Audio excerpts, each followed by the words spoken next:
Donc bonjour à toutes, bonjour à tous. Une petite interview donc, de Marc qui m'a accompagné au Japon. Donc c'est pour moi un questionnement intéressant du fait que c'est la première fois qu'il vient au Japon, qu'il pratique depuis longtemps les arts martiaux aussi. Donc j'aimerais avoir sa vision de la découverte.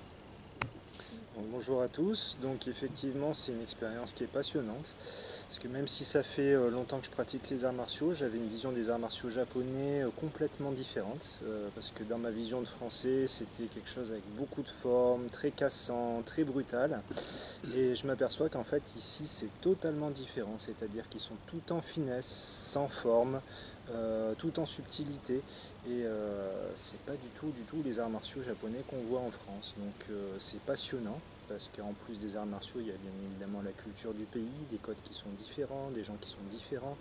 C'est un autre monde et ça fait du bien de s'y baigner. C'est une expérience vraiment enrichissante. Alors pour rebondir sur ce que dit Marc, la vision des arts martiaux qu'on a en France, je parle des arts martiaux, je ne parle pas judo, aikido, karaté, qui sont plutôt des imports du XXe siècle. On va dire dirigés par des gens qui ont leur propre façon de voir les choses, avec leurs symboles, avec leur fraternité, avec leur façon de distribuer, de se partager. Enfin voilà, ça c'est tout à fait différent. Là, je parle de la vision que l'on a, surtout à travers les films de Kurosawa et à travers les illustrations de manga.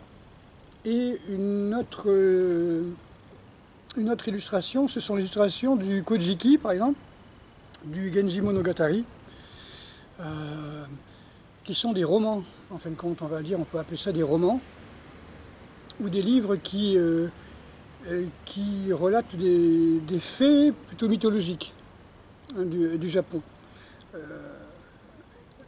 Eiki Monogatari, Genji Monogatari, ce sont des livres qui ont été écrits par on peut dire, des princesses qui s'ennuyaient à la cour et qui ont décidé de faire ce qu'on peut appeler les novellas, hein, c'est plus du roman, c'est-à-dire qu'elle commente un petit peu les faits qui se passent. Voilà, c'est du roman d'amour, comme on voit les gens qui apprennent à faire des scénarios de films en Californie, qui nous pondent des novellas, des feux de l'amour et des choses comme ça. Moi je le mets plutôt dans ce style-là, je parle des Heike et Genji Monogatari. Le Kojiki, c'est encore autre chose, hein, c'est la légende du Japon, hein, comment est né le Japon. Et il y avait aussi, ça c'est autre chose, c'est un livre que recommande Maître Hatsumi, qui était le récit des choses anciennes. J'en ai déjà parlé aussi, ça c'est encore différent, ce sont des légendes, ou on va dire histoire, légende, hein, vous savez. En Extrême-Orient, il n'y a pas une grande différence, hein, histoire et légende, liées au bouddhisme. Donc ce sont des textes, le Genjaku Monogatari, hein, de ce dont je parle, ce sont des textes bouddhiques qui viennent de Corée, de Chine et du Japon. Là-dessus, juste pour rebondir pendant que j'en parle, Shirashi Sensei nous expliquait que, en fin de compte, les arts martiaux japonais sont tout en finesse parce que ce sont au départ les arts martiaux viennent de Chine, hein, ils ont amenés via la Corée via la Corée au Japon, mais les Japonais ont performé avec leur esprit pointilleux justement ces arts martiaux. Donc ils en ont fait une voie, ça on le sait, hein, ils en ont fait une voie spirituelle aussi, mais surtout même dans l'art du combat, ils en ont fait quelque chose de très pointilleux. J'avais expliqué aussi à Marc que si on veut vraiment voir une vision un peu plus juste de, entre guillemets, l'art martial ou même de la vie des samouraïs, il faut voir le film qui je pense qui est en noir et blanc, qui s'appelle Samurai Fiction. C'est un film qui est très moderne, hein. D'ailleurs le héros est un chanteur de rock japonais. Et donc il joue un rôle de samouraï très noir. Il a d'ailleurs joué après dans plusieurs autres films avec ce personnage qui revient un petit peu comme une guest star. Samurai Fiction montre un petit peu, on peut pas dire que c'est comique, mais il casse un petit peu les mythes que Kurosawa avait sortis. Bon, Kurosawa, ultranationaliste, extrême droite, la vision japonaise très militariste. Voilà, donc on est dans une espèce de continuité du Bushido, qui a été écrit en 1900 par un Quakers, hein, c'est-à-dire un évangéliste japonais, mais qui vivait aux États-Unis, qui a écrit ce livre en anglais d'ailleurs, Bushido. Hein. Et il a écrit à partir d'un autre livre je crois, 7 ans, on a mis 7 ans pour l'écrire, qui a été écrit par un fonctionnaire retraité, début 1600. Donc un fonctionnaire, un samouraï attaché aux écritures, hein, donc un comptable je crois, qui n'avait jamais participé à aucune bataille et qui a écrit un livre qui s'appelle Propos recueillis à l'ombre des feuilles et qui a servi à Nitobe pour faire son Bushido Soul of Japan. Bushido Soul of Japan, Bushido l'âme du Japon, écrit en anglais en 1900 par un Quakers, donc un chrétien, où il prend à peu près une vingtaine ou une trentaine pas de citations, mais comment on peut dire, de références à la Bible, et aussi à la mythologie gréco-latine. Enfin voilà, donc c'est quelqu'un qui n'a jamais connu l'époque des samouraïs, qui a une culture chrétienne, je dirais même très occidentalisée, et qui fait un livre sur ce qu'aurait pu être la morale, ce qu'auraient pu être les codes qui tenaient les anciens fonctionnaires, qu'on appelle samouraïs. Donc voilà, ça c'est la vision du Bushido, qui n'a absolument rien à voir avec la réalité. Et donc c'est pour ça que je vous conseille de voir Samurai Fiction. Et c'est pareil, il y a aussi un petit peu de finesse là-dessus. On voit quelques trucs intéressants. Mais bon, ce qu'on appelle les grands classiques japonais sont à la vérité historique, ce qu'est le roman du renard, le chevalier de la table ronde, Roland de Roncevaux, vous voyez, tous ces écrits anciens qu'on a, hein, qui sont en fin de compte, qui mêlent l'histoire, les on-dit, la légende, voilà. Le célèbre Roland de Roncevaux qui aurait été tué par des Sarrasins alors qu'il a été caillassé par des Basques ce qu'il avait rasé Pampelune parce qu'ils n'avaient pas voulu l'accompagner donc pour aller secourir on va dire un émir qu'il a gentiment aussi accueilli à coups d'arbalète, quoi. C'est le calife, voilà, le Cordoue, je crois, quelque chose comme ça. Donc on mélange les histoires vraies et les histoires fausses, et puis ça fait des films, ça fait aussi des romans, hein, ça fait Roland Dumas, c'est pas Roland Dumas, c'est comment ça s'appelle, Alexandre Dumas, voilà, ça fait des mélanges comme ça, des mélanges complètement entre... on étudie à l'école des gens qui ont pondu des livres par rapport à l'éducation qu'ils ont eue, et l'éducation littéraire qu'ils ont eue, qui étaient des romans. Les rois de France se disaient descendants de Achille. Voilà, les ancêtres les Gaulois, c'est vraiment très très récent, ça date de Napoléon III, qui était fan de César et de Vercingétorix. Donc nos ancêtres les Gaulois, c'est 1870-72, avant on n'en parlait pas, on parlait que la royauté descendait de Énée, de Troie, de Achille, enfin voilà, il suffit de regarder les représentations du roi Soleil ou même de François Ier, je crois, quand il reçoit son épée directement de Achille, enfin c'est vraiment... C'était les textes que lisaient les lettrés à l'époque, hein, ceux qui savaient lire. Il n'y a pas grand monde, mais bon, ils lisaient les mêmes documents, il n'y en avait pas 36, hein, comme on dit. Voilà, donc cette subtilité que l'on voit dans les arts martiaux, effectivement, c'est un petit peu le choc. Nous, on voit des samouraïs, on voit des geishas, et puis quand on arrive au Japon, on voit cette subtilité, cette finesse... extrême, c'est vraiment extrême, parce qu'on dit qu'ils sont extrémistes, c'est nous qui sommes plutôt laxistes. Mais bon, voilà, on voit cette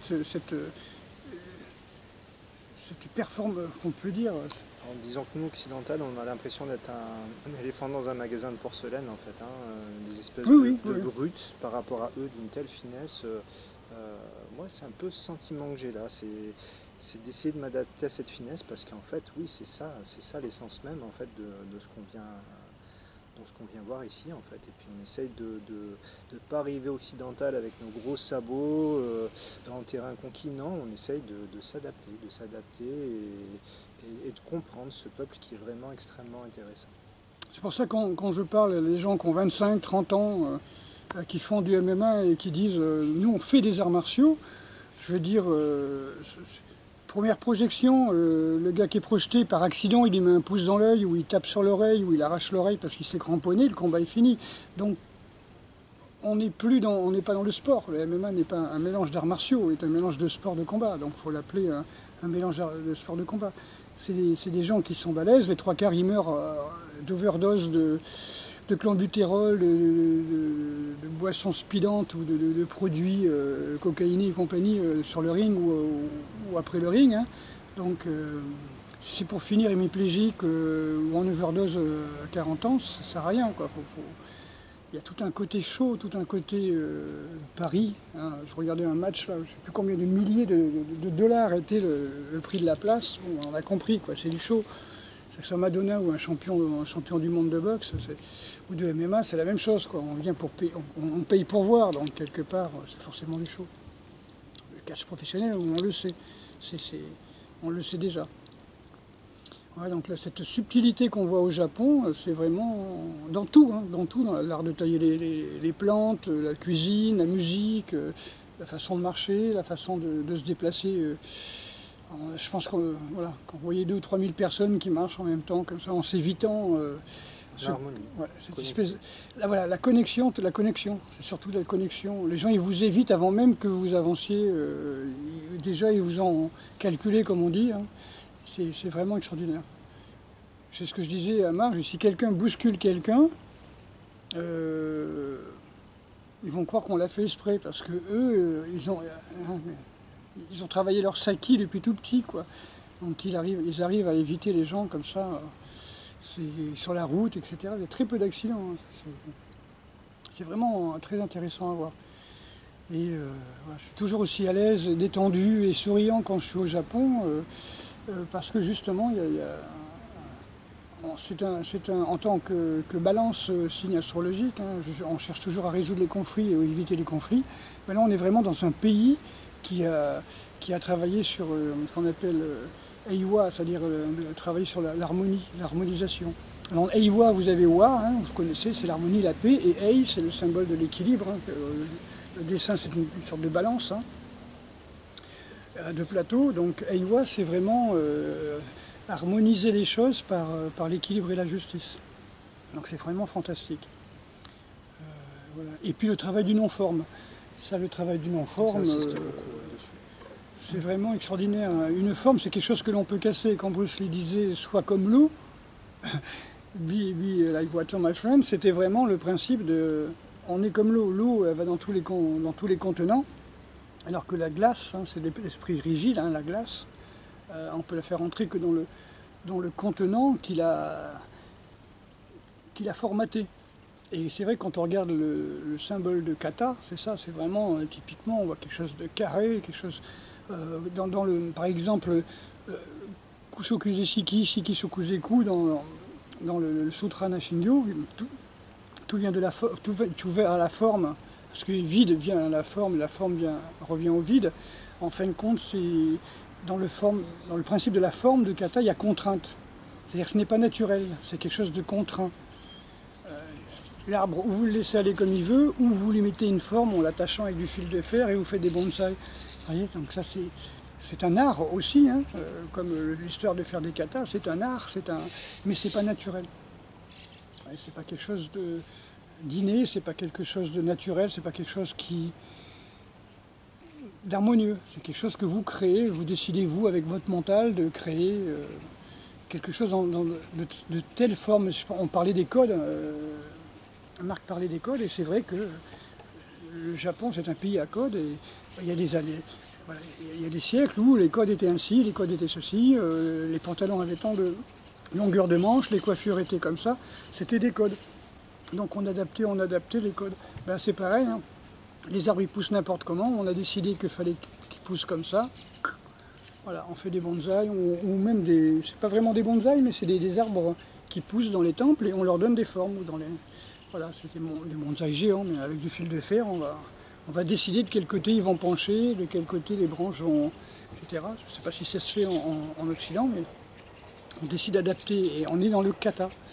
On prend quelque chose de naturel et on le contraint. C'est le mot travailler en occidental, hein, c'est-à-dire c'est un supplice, c'est une contrainte, on prend quelque chose qui est naturel et on lui donne une forme et on le contraint.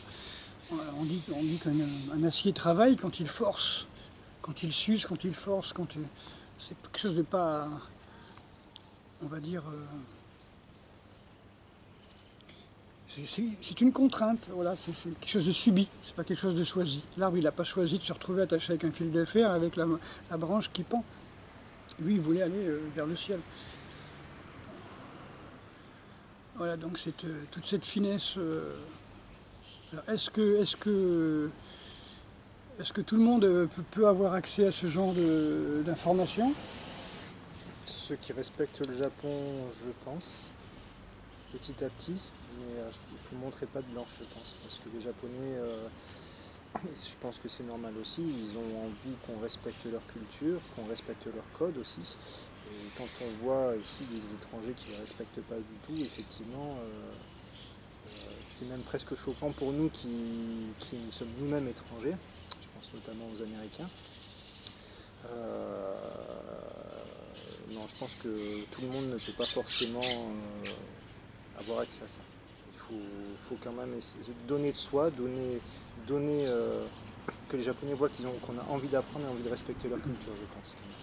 Et ça paye dans le sens où, un des plus anciens sensei, hein, je crois que même quelqu'un qui a 72, 75 ans, non 75, vers là, qui est venu nous voir et il m'a dit, voilà, je suis le plus ancien élève de Natsumi Sensei. Et il nous a invités dans un dojo à part, ailleurs qu'à Noda d'ailleurs, dans un petit dojo avec que des élèves japonais qui s'entraînent avec lui depuis presque une dizaine d'années et qui ont un niveau extraordinaire. Il n'y a pas d'étrangers. Voilà, il y avait 6 Japonais, c'est ça? C'est ça. 6 Japonais, nous deux. C'est vraiment, je retrouve un petit peu cet esprit que j'avais connu de 90 à 98, on va dire, voire de 90 à 96 même, où c'était vraiment des cours en famille. C'est très intime, très pur. Et, rien à voir avec des petits satori, par exemple. S'attarder sur la technique, ça sert à rien. Comme je dis, vouloir faire un kata quand on a un couteau dans le ventre, c'est trop tard, quoi. Il fallait développer l'intuition qui nous aurait permis d'éviter le coup de couteau qui est arrivé par derrière, par exemple, en sachant que l'attaque la plus efficace, c'est celle qu'on ne voit pas venir. Si la main est armée, c'est encore pire. Vous voyez, donc quelqu'un qui met un coup de couteau par le côté ou par l'arrière ou avec une feinte, voilà, c'est ce qui fait l'efficacité de l'attaque d'ailleurs, mais voilà, celui qui le prend, il ne peut pas l'éviter en faisant un gedan barai ou une technique de quoi que ce soit. C'est vraiment, il faut développer autre chose. Et c'est autre chose que normalement on développe dans un dojo. Dans un dojo, on développe la voix. Un dojo, c'est l'endroit où on développe la voix. C'est ce que disaient les maîtres zen. Le dojo est l'endroit où l'on médite dans un temple, hein, on appelle ça le dojo. Le dojo, c'est l'endroit où on tue l'homme et où on laisse mourir, on va dire, le spirituel pour transformer cet homme en être humain. Donc on tue l'homme et on en sort un être humain. Quelqu'un de relié, quelqu'un de connecté, quelque chose de plus, quelque chose de vertical. Plus essentiel que manger, dormir, etc. Plus essentiel que les préoccupations des animaux et les préoccupations des hommes. Voilà. Si tu veux à peu près conclure sur ce que tu as vu là, 4 sensei pour le moment. 4 sensei pour l'instant, chacun dans des optiques un petit peu différentes, mais avec des choses qui se recoupent quand même. Tous très intéressants, parce qu'en fait c'est vrai qu'on travaille surtout plus des principes que des techniques en fait, hein. Donc sans forme, sans violence, voilà, des principes, et c'est juste formidable hein, pour les gens qui vont voir cette vidéo s'ils ont l'opportunité un jour. Découvrez le Japon, pas comme un étranger, avec respect, avec passion, et je pense que vous pourrez découvrir beaucoup de choses. Alors sans violence, c'est quelque chose qui me parle, hein. La violence, c'est un petit peu comme l'insulte, c'est-à-dire quand on n'a rien à dire, quand on n'a plus d'arguments, on balance des insultes, hein. Et l'insulte n'est pas un argument, je ne sais même pas si c'est une opinion, c'est un aveu de faiblesse. C'est un aveu de faiblesse, tout simplement. On démontre quelque chose, la personne n'est pas d'accord parce que ça choque sa vision des choses, et comme il est incapable de s'adapter et d'admettre la vérité, parce que ça va un petit peu affaiblir son ego, alors il insulte. C'est un petit peu... La violence, c'est la même chose. Quand on n'a pas de technique, on essaie de passer nos techniques préférées en violence. Quand on ne comprend pas la technique, on va forcer. Et si on force, ça ne sert strictement à rien. Comme je dis, le bouchi, hein, le guerrier qui se battait le jour se lève à 5 heures, se couche à 5 heures. Donc, on se battait de 5 heures du matin à 5 heures du soir, et après avec les torches, on ne peut pas se permettre de faire de la force, on ne peut pas se permettre de faire de la violence. Et dans les films, comme je vous expliquais, un petit peu, qui reprenaient le hagakure et le bushido. Donc le hagakure, c'est le livre qui a permis à Nitobe de faire le bushido. Mais bon, voilà, c'est la violence, et les insultes, c'est la même famille. Hein. C'est les gens qui ils n'arrivent pas, ils n'ont rien compris, et au lieu de s'adapter, on force. J'ai pas d'exemple, c'est le principe si quand on parlait de l'insuline, quoi. Voilà, c'est la personne, le corps, le gars est diabétique, donc il ne peut pas faire d'insuline, donc on va lui injecter de l'insuline, parce que le corps ne veut plus fabriquer d'insuline pour faire entrer le sucre dans les cellules. Mais si le corps ne veut pas faire entrer le sucre dans les cellules, c'est parce que les cellules sont gorgées de sucre. Donc, et donc le corps, il préfère ne plus faire entrer de sucre dans les cellules pour pas qu'elles explosent et que ça fasse une espèce de nécrose ou je ne sais quoi, d'hémorragie, de putréfaction à l'intérieur, enfin, empoisonnement du sang, je ne sais pas comment on appelle ça, gangrène, voilà. Donc, les gens, les industries pharmaceutiques ont créé piqûres de je ne sais quoi, d'insuline ou d'insulite-like, et on va forcer le corps à absorber ce sucre dans les cellules alors qu'il n'en veut pas. Ça, c'est de la violence pure et simple. C'est du business, hein, mais bon, pour le patient, c'est-à-dire pour le client malade, c'est une horreur. Donc, on fait des pubs pour les conneries comme le Coca, les McDo, les sucreries, tout ça. Les gars, bouffent, c'est une drogue. Hein. Le sucre est 100 fois peut-être, ou 40 fois plus fort que l'opium et 50 fois plus dépendant que la cocaïne. Hein. C'est des expériences qui ont été faites. Hein. Et donc, les gens, une fois qu'ils sont accros, ils ne peuvent pas s'en passer. Et forcément, il y a un moment, la coupe est pleine, les cellules disent stop, voilà, de l'orteil jusqu'en haut des cheveux, c'est gorgé de sucre, on n'en peut plus. Donc le corps bloque la fabrication d'insuline, et bien sûr, mon Dieu, je suis malade. On n'est pas malade, on est gorgé de sucre. Donc, après, est-ce que c'est effectivement... est-ce que ça se transmet de père en fils? On dit, est-ce que vous avez des diabétiques dans la famille? Est-ce que vous avez quelqu'un qui vous fait de la bouffe ultra sucrée dans la famille?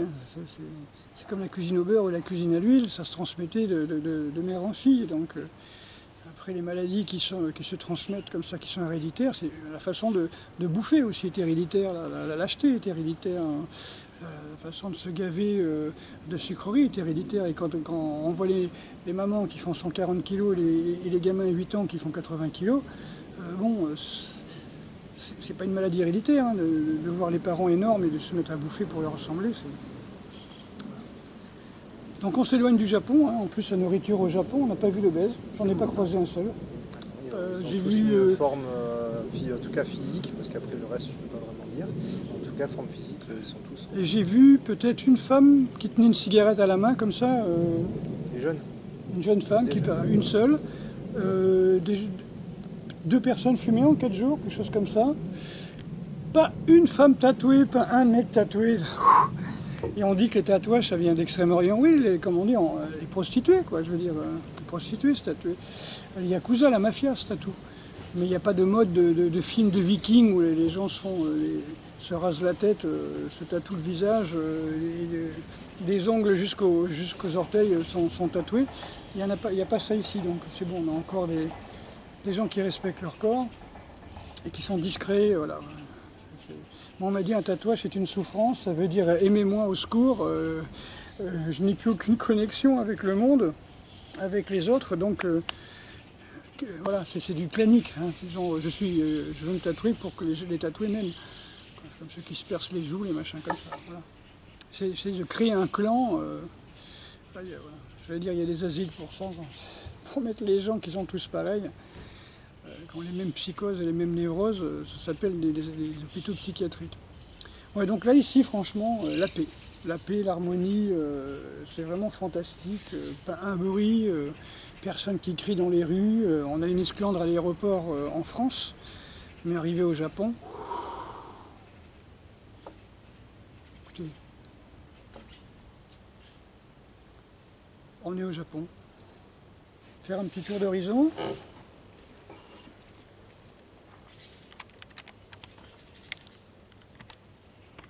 Alors quand on vous montre au Japon des trucs extraordinaires, on vous montre toujours Tokyo, on vous montre Shibuya, on vous montre toujours les,